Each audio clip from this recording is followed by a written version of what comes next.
Hello everyone, मेरा नाम है तरुण और आप देख रहे हैं स्मार्ट कीड़ा। आज इस वीडियो में हम डिस्कस करेंगे डेटा सफिशिएंसी के कुछ क्वेश्चंस को। डीएस के क्वेश्चन मेंस एग्जाम के लिए काफी इंपॉर्टेंट हो सकते हैं बिकॉज वेटेज थोड़ा सा ज्यादा रहता है।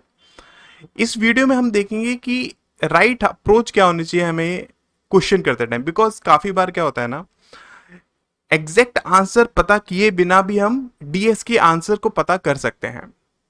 और कुछ क्वेश्चंस ऐसे भी होते हैं जहां पर हमें पर्टिकुलर वैल्यू निकालनी ही पड़ती है इन डीएस के क्वेश्चंस को सॉल्व करने के लिए। तो आज उन्हीं से रिलेटेड कुछ क्वेश्चंस करेंगे और देखेंगे कि कहां पर क्या अप्रोच हमारी सही रहेगी आंसर्स को फाइंड आउट करने के लिए। तो आज का पहला क्वेश्चन देख लेते हैं। ये सारे क्वेश्चंस हमारे मॉक के ही हैं, तो काफी इंपॉर्टेंट हैं और काफी अच्छे लेवल के हैं। ठीक है, पहला क्वेश्चन हम देख लेते हैं हमारे पास क्या गिवन है। देखिए, ओके सो ये हमारे पास क्वेश्चन दिया हुआ है, उसने बोला क्या है उसको समझते हैं कि P, Q and R started a business by investing in the ratio 20:13:18. Is the total profit at the end of the 1 year more than 19,000? ठीक है, उसने हमें ये बताया है कि P, Q और R ये इन्वेस्टमेंट करते हैं 20, 13 और 18 की रेशियो में, और हमें ये बोला कि जो टोटल प्रॉफिट होगा एक साल के बाद, मतलब हम बोल सकते हैं 12 महीने के बाद, क्या वो 19,000 से ज्यादा होगा। ठीक है, उसने हमसे ये पूछा है। ठीक, चलो स्टेटमेंट फर्स्ट पढ़ते हैं। उसने हमें क्या बताया कि after 5 months of investing Q withdrew 25% of his initial investment and after 3 more months P withdrew 1/4 of the initial investment. Okay, तो ध्यान से समझना, देखो यहाँ पर 25% मतलब 1/4 की वो बात कर रहा है।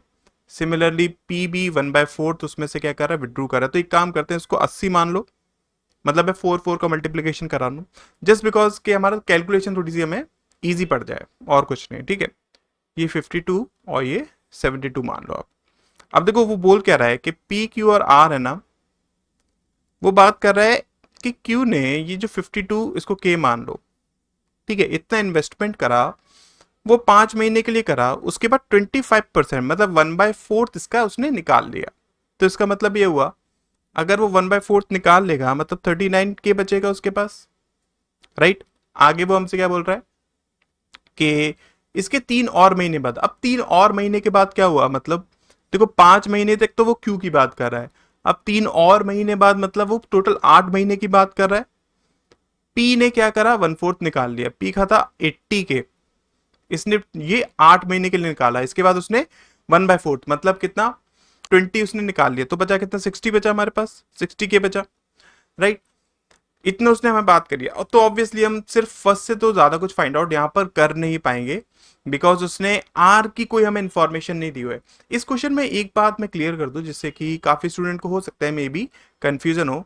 ये जो पार्टनरशिप वाले क्वेश्चंस आते हैं डेटा सफिशिएंसी में ना, उसमें जैसे कि मैं अगर केवल इतनी पार्ट पढ़ता हूं कि पी क्यू और आर ने बिजनेस को स्टार्ट करा इतने इन्वेस्टमेंट के साथ, बट उन्होंने कितने टाइम तक इन्वेस्टमेंट करा ऐसी इंफॉर्मेशन कुछ जो कॉमन हमारे पास एक्सप्लेनेशन दिया, जो कॉमन हमारे पास इंफॉर्मेशन दिया हुआ है उसमें ऐसा जो मेंशन नहीं है कि पी क्यू और आर ने कितने टाइम के लिए इन्वेस्टमेंट करा।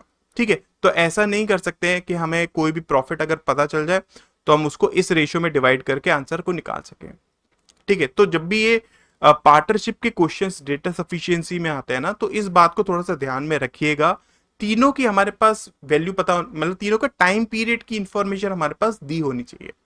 ठीक है, अच्छा चलो आगे बढ़ते हैं। उसने आगे क्या बोला हमें स्टेटमेंट सेकंड में कि जो प्रॉफिट शेयर है आर का 12 महीने के बाद वो आपके पास इतना दिया हुआ है।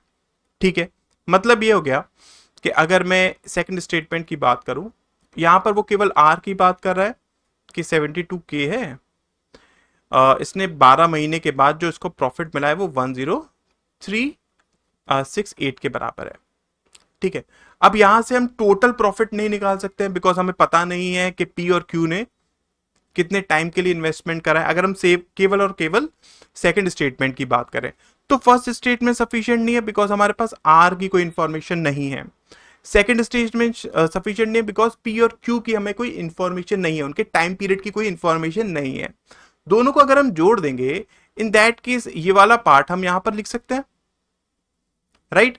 तो यहां से देखो पी की वैल्यू हमारे पास के रिस्पेक्ट में आ जाएगी, Q की वैल्यू हमारे पास K के रिस्पेक्ट में आ जाएगी, सिमिलरली R की भी वैल्यू हमारे पास K के रिस्पेक्ट में आ जाएगी, और तीनों का टाइम पीरियड हमें पता चल गया। अगर P की बात करो, देखो 8 महीने के लिए इसने यहां पर इन्वेस्टमेंट करा, तो बाकी के 4 महीने के लिए उसने यहां पर इन्वेस्टमेंट करा होगा। Q ने 5 महीने के लिए इन्वेस्टमेंट करा, तो इसके बाद वो ये जो 39K है उसने बाकी के बचे हुए 7 महीने के लिए इन्वेस्टमेंट करा होगा। ठीक है, इस तरीके से हमारे पास इंफॉर्मेशन पता चल गई। तो यहां से पी क्यू आर की हम प्रॉफिट का रेशियो निकाल सकते हैं ना, जो भी हमारे पास यहां पर वैल्यू आएगी उससे हम टोटल प्रॉफिट को निकाल सकते हैं। अब वो जो टोटल प्रॉफिट है उसको पूरा फाइंड आउट करने की जरूरत नहीं है यहां पर। क्यों? वो कितना भी हो, या तो वो 19,000 से ज्यादा होगा, या 19,000 से कम होगा, या मान लो 19,000 के बराबर ही हो। हम वहां से ये पता कर सकते हैं ना कि जो टोटल प्रॉफिट है वो ज्यादा है या फिर नहीं है। Isn't it? अगर कम आया तो हम बोल देंगे कि कम है, अगर ज्यादा आया तो हम बोल देंगे कि ज्यादा है, अगर इक्वल आया तो हम बोल देंगे कि इक्वल है। हमसे केवल उसने ये पूछा है कि आप पता कर सकते हो क्या कि वो ज्यादा है या नहीं है। तो आंसर कुछ भी आए, इसकी एग्जैक्ट वैल्यू यहां पर जो है टोटल प्रॉफिट वो कितना भी आया हमें उससे मतलब नहीं है। आई होप आप ये मेरी रीजनिंग को समझ पा रहे होंगे कि कैसे एग्जैक्ट वैल्यू फाइंड आउट किए बिना भी हम इसके आंसर को पता कर सकते हैं डेटा सफिशिएंसी में। ठीक है, समझ में आ गया, क्लियर हो गया। चलो नेक्स्ट क्वेश्चन कर लेते हैं। अब इस क्वेश्चन में क्या है, ये भी काफी इंटरेस्टिंग क्वेश्चन है। वो हमसे बोलता है कि mixture A contains juice and milk in the ratio 9:7। ठीक है, आपके पास एक मिक्सचर है ए जिसपे जूस और मिल्क है, किस रेशियो में? 9:7 के रेशियो में। ठीक है, is mixed with another mixture B in a certain ratio which also contains juice and milk। ये B के साथ मिक्स करा जाता है जिसमें जूस और मिल्क ही है, बट इसका कितना रेशियो हमें नहीं पता है। हमें फाइंड आउट क्या करना है? Find the profit percentage earn after selling the resultant mixture at 40% less than the cost price of the pure juice given that the milk is provided at no cost. Okay, तो ध्यान से समझना, उसने हमसे बोला क्या है कि आपके पास यहां पर इन दोनों को हमने मिलाया, जो मिक्सचर मिला उसको हम बेच रहे हैं कितने पर? जो भी जूस की कॉस्ट प्राइस है ना उससे 40% लेस पर। हमें पता क्या करना है कि इसको कितना प्रॉफिट परसेंटेज हुआ। ठीक है, और एक बात और कि मिल्क जो है वो नो कॉस्ट पर आया, मतलब फ्री में मिल गया है मिल्क। ठीक है, इतनी बात समझ में आई आपको। अब स्टेटमेंट फर्स्ट में क्या दिया हुआ है उसको समझते हैं, देखना। वो हमसे क्या बोलता है कि mixture A and B are mix in the ratio 8:13। मतलब क्या हुआ कि ए और बी जो आपके पास मिक्सचर है ना उनको 8:13 के रेशियो में मिलाया गया है।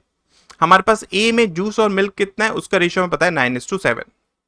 ठीक है, अब देखो क्या आप यहां पर ये जो मिक्सचर है और जो फाइनल रिजल्टेंट मिक्सचर है उसका रेशियो पता कर सकते हैं कि जूस और मिल्क कितना है?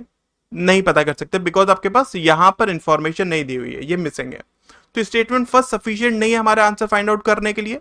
ठीक है, स्टेटमेंट सेकंड की हम बात करते हैं। देखो वो हमसे क्या बोलता है कि the ratio of juice to milk in mixture B is 15:11। ठीक है, मतलब क्या हुआ, देखो ए बी कॉमन इंफॉर्मेशन से हमारे पास इसका रेशियो दिया हुआ है कितना? 15:11। सॉरी, इसका ये नहीं, ये आपके पास 9:, इसको रब कर देता हूँ, ये 9:7 है। बी से यहां से हमें पता चल गया बी का रेशियो कितना है, ये 15:11 है। और जो रेशियो दिया हुआ है मिल्क और जूस का फाइनल मिक्सचर में वो 4:3 है, 4:3 है। ठीक है, इतनी इंफॉर्मेशन हमारे पास है। अब क्या यहां से हम प्रॉफिट परसेंटेज को निकाल सकते हैं? निकाल सकते हैं। और ये जो हमारे पास इंफॉर्मेशन है ना इसकी कोई जरूरत भी नहीं पड़ेगी। क्यों? रीजन क्या है? देखो ध्यान से समझना, जो रिजल्टेंट है उसमें जूस और मिल्क आपके पास 4:3 के रेशियो में है।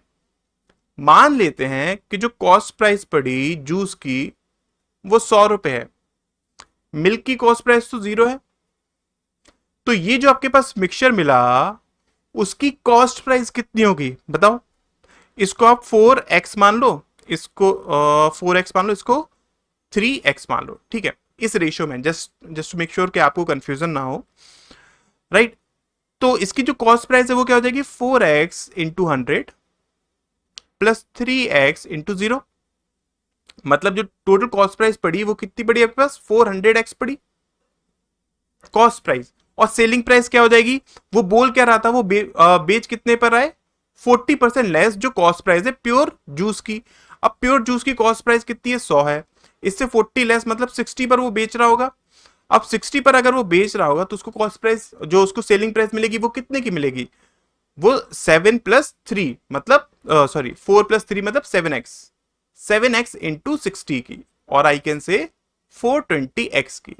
तो इसका मतलब ये हुआ कि जो आपके पास फाइनल मिक्सचर है उसकी कॉस्ट प्राइस कितनी है, वो आपके पास है 400x, और आप बेच रहे हो इसको कितने पर, 420x पर। तो इसको आपको प्रॉफिट कितना हो रहा है, 20x का प्रॉफिट हो रहा है। प्रॉफिट परसेंटेज अगर निकालना है तो डिवाइडेड बाय आपको किससे कर लो, कॉस्ट प्राइस से, डिवाइडेड बाय 400x इंटू 100 अगर हम करेंगे तो ऑब्वियसली ये आपके पास कितना 5%। मतलब क्या हुआ कि आप केवल और केवल स्टेटमेंट सेकंड से इसके आंसर को फाइंड आउट कर सकते हैं। रीजन समझ में आया कि किस तरीके से आंसर आया, ठीक है। चलिए नेक्स्ट क्वेश्चन कर लेते हैं हम। अब ये क्वेश्चन क्या है, वो हमसे बोलता है कि the area of rectangle is what percent of area of square, ठीक है। मतलब क्या, रेक्टेंगल का एरिया तो लेंथ इनटू ब्रेथ जो है वो area of a square, square का साइड मान लो कितनी है, ए स्क्वायर का कितना परसेंटेज है, हमें ये फाइंड आउट करना है, ठीक है। मतलब आपके पास ये सारी वैल्यूज होनी चाहिए, ठीक है। स्टेटमेंट फर्स्ट पढ़ते हैं, देखो वो हमसे क्या बोलता है कि the ratio of length to breadth of the rectangle are is इतना, ठीक है। मतलब लेंथ और ब्रेथ का जो रेशियो हमारे पास दिया हुआ है वो 5:2 दिया हुआ है।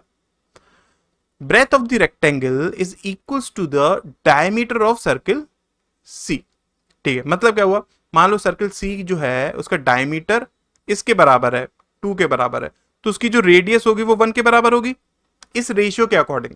जस्ट टू मेक श्योर आपको कंफ्यूजन ना हो, लेट अस सपोज इसको 5K, इसको 2K, इसको 1K मान लो, ठीक है। अब एक बात को समझना है, देखो एल और बी की तो वैल्यू चलो आपको रेशियो में पता है, बट ए का किसी भी तरीके से यहां पर कोई भी मेंशन नहीं है स्टेटमेंट फर्स्ट से, तो हम स्टेटमेंट फर्स्ट से इसके आंसर को फाइंड आउट नहीं कर सकते हैं, राइट। ये आपके पास कैंसिल हो गया। स्टेटमेंट सेकंड की अगर हम बात करें तो वो हमसे ये बोलता है कि the circumference of the circle is 37.5 of the perimeter of the square, ठीक है। मतलब क्या हुआ, देखो आपके पास सर्कमफ्रेंस मतलब 2πr, ये हम स्टेटमेंट सेकंड की बात कर रहे हैं, ये जो है ना ये 37 5/7, ठीक है। तो ये आपके पास हो गया 210 और 49 259, तो 264/700, ठीक है। कुछ कैलकुलेशन मिस्टेक अगर इनकेस हो जाए तो प्लीज आप एक बार खुद से करके देख लीजिएगा। तो हम ये बोल सकते हैं ना कि ये जो आपके पास सर्कमफ्रेंस है सर्किल का वो 264/700 है, किसका, जो पेरीमीटर है स्क्वायर का। स्क्वायर की साइड आपने ए मानी है तो पेरीमीटर 4A हो जाएगा, ठीक है। अब देखो केवल सेकंड से अगर हम बात करें, केवल सेकंड में लेंथ तो ब्रेथ का कुछ मेंशन नहीं है, तो केवल हम सेकंड से भी आंसर को फाइंड आउट नहीं कर सकते हैं। अब यहां पर दोनों को देखो, स्टेटमेंट फर्स्ट से अगर देखूंगा तो मुझे पता है लेंथ और ब्रेथ आपके पास के रिस्पेक्ट में है, आर की वैल्यू यहां पर पता है, लेकिन अगर मैं आर की वैल्यू को यहां पर रख दूं ये के रिस्पेक्ट में हो जाएगी, तो हम यहां से ए की वैल्यू के रिस्पेक्ट में निकाल सकते हैं, इजंट इट। अगर ए की वैल्यू के रिस्पेक्ट में हो जाएगी, हमें केवल परसेंटेज ही तो निकालना है ना। यहां पर अगर एल बी और ए सबके सब एक ही वेरिएबल में आ जाए तब भी हम इसके आंसर को फाइंड आउट कर सकते हैं। एग्जैक्ट वैल्यू अगर हमें पता ना भी हो तब भी चलेगा, इजंट इट। तो यहां से हमने देख लिया कि अगर हम फर्स्ट और सेकंड को ज्वाइन करते हैं ना तो ये सारी वैल्यू एल बी और ए आप के रिस्पेक्ट में निकाल सकते हो। अगर वो निकाल सकते हो इन दैट केस आप परसेंटेज को भी फाइंड आउट कर सकते हो। तो इसका मतलब क्या हो गया कि फर्स्ट और सेकंड दोनों का यूज करके ही मैं इसके आंसर को निकाल सकता हूं, अकेले नहीं निकाल सकता हूं। क्लियर हो गया क्वेश्चन, समझ में आया किस तरीके से आया। चलिए नेक्स्ट क्वेश्चन कर लेते हैं। अब ये क्वेश्चन क्या है, इंटरेस्टिंग क्वेश्चन है, इसको थोड़ा सा ध्यान से समझना, एक बार खुद से ट्राई करके देखना। वो हमसे बोलता क्या है कि if there are 5 distinct positive integers, what is the difference between the largest and the second smallest number? Let us suppose 5 आपके पास इंटीजर्स हैं a, b, c, d and e। उसने हमसे जो लार्जेस्ट है मतलब e और जो सेकंड लार्जेस्ट है मतलब b, इन दोनों के बीच का डिफरेंस पूछा है कि क्या होगा। ठीक है, चलो स्टेटमेंट फर्स्ट पढ़ते हैं। वो हमें क्या बोलता है कि the average of the 5 numbers is 4 more than the smallest number. ठीक है, मतलब क्या हुआ कि a plus B plus C plus D plus E जो है ना, वो 4 ज्यादा है किससे? स्मॉलेस्ट नंबर से, मतलब a से। ठीक है, तो यहां से हम ऑब्वियसली कुछ फाइंड आउट नहीं कर सकते हैं, इसको चाहे तो आप लिख सकते हैं कि a plus B plus C plus D plus E is equals to 20 plus 5a, और आई कैन से कि b plus C plus D plus E is equals to 20 plus 4a।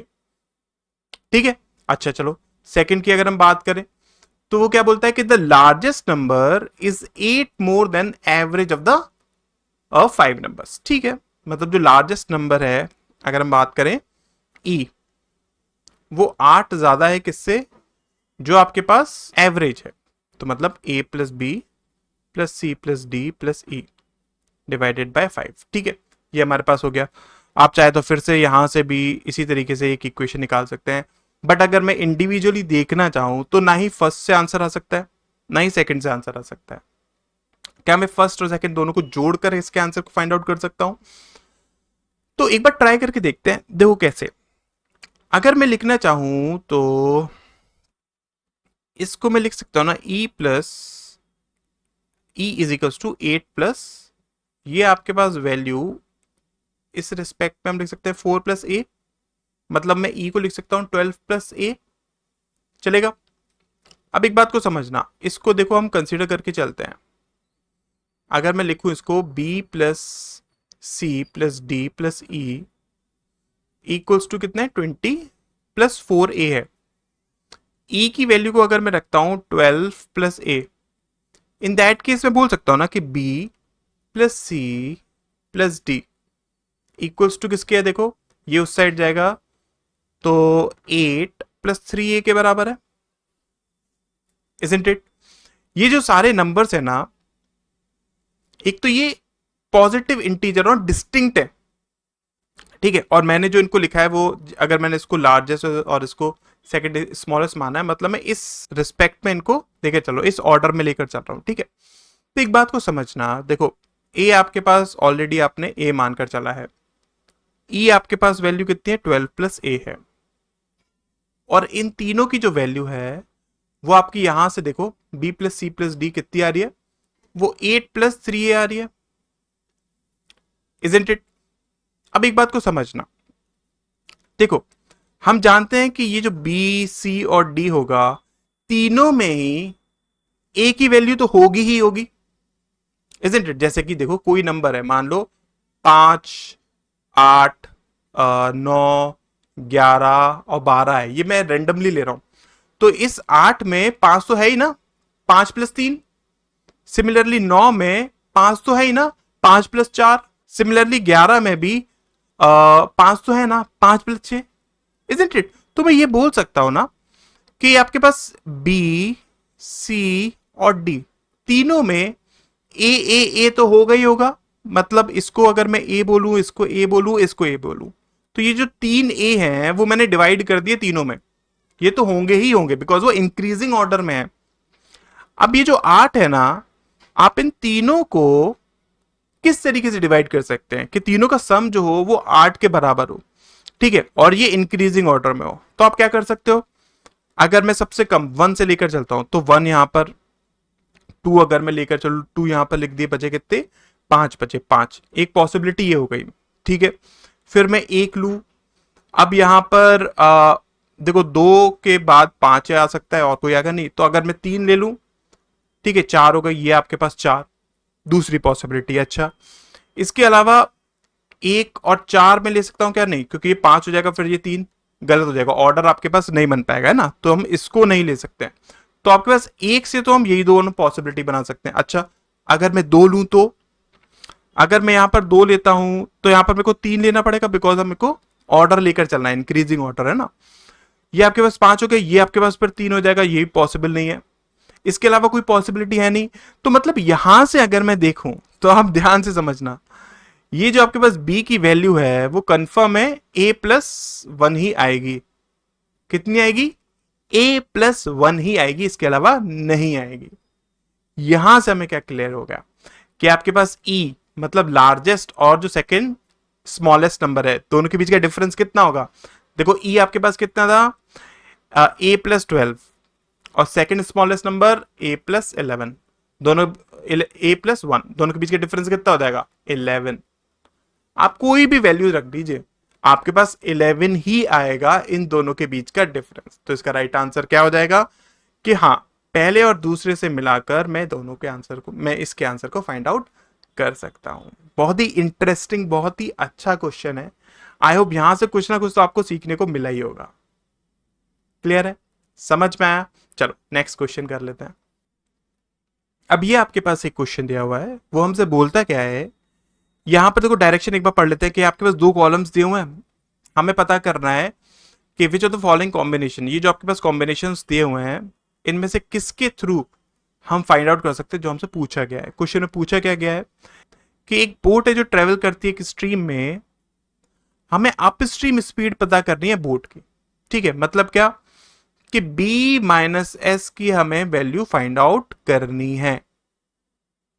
ठीक है, समझ में आया? इसको क्या करो, कभी भी इसको डायरेक्टली यहां से सब वैल्यूज निकाल कर फिर इनके कॉम्बिनेशन से मत करना, बिकॉज वहां पे नंबर ऑफ कॉम्बिनेशन ज्यादा बनेंगे। ठीक है, आप ऑप्शंस के थ्रू करो इन क्वेश्चंस को हमेशा। जैसे कि ए और बी, पी की वो बात कर रहा है। अब देखो ए में क्या दिया हुआ है, उसमें लगा the difference between the down stream and the up stream speed of the boat is इतना। ध्यान रखना, इस बात को हमेशा अपने माइंड में रखना कि जब भी डिफरेंस दिया हो डाउन स्ट्रीम स्पीड और अप स्ट्रीम स्पीड, हमेशा वहां से स्ट्रीम की स्पीड निकलती है। कैसे? देखो, डाउन स्ट्रीम स्पीड आपके पास क्या होगी? ये होगी, और हमेशा हम जानते हैं down stream speed up stream speed से ज्यादा ही होती है। माइनस b-s, तो देखो ये आपके पास क्या हो जाएगा, यहां पर b जो है ना वो कैंसिल आउट हो जाता है, तो हमेशा 2s बचता है। 2s आपके पास 6 के बराबर है, मतलब अगर मैं a से देखूं तो हमारे पास यहां से a की s की वैल्यू आ रही है कितनी? 3, मतलब स्ट्रीम की स्पीड आपके पास आ गई 3। p की अगर हम बात करें, p देखो आपके पास क्या है, उसने बोला है कि the boat covers 10x + 30 up stream इतने आस में। मतलब क्या हुआ, यहां से अगर हम देखेंगे तो 10x + 30 किलोमीटर डिवाइडेड बाय आपके पास, अब देखो अप स्ट्रीम स्पीड है, अगर हम ए वाले को ऐड भी यहां पर कर दें तो b-3 equals to x + 10, x+1 दिया हुआ है। तो ऑब्वियसली यहां से कुछ आंसर तो आपके पास आ नहीं सकता, बिकॉज x पॉइंट्स में है, नहीं है, फ्रैक्शन में है, पॉजिटिव इंटीजर है, ऐसा कुछ भी मेंशन नहीं है। यहां पर आपके पास दो वेरिएबल्स हैं, ऑब्वियसली आप इसके आंसर को फाइंड आउट नहीं कर सकते, तो ये आपके पास इनकरेक्ट हो गया।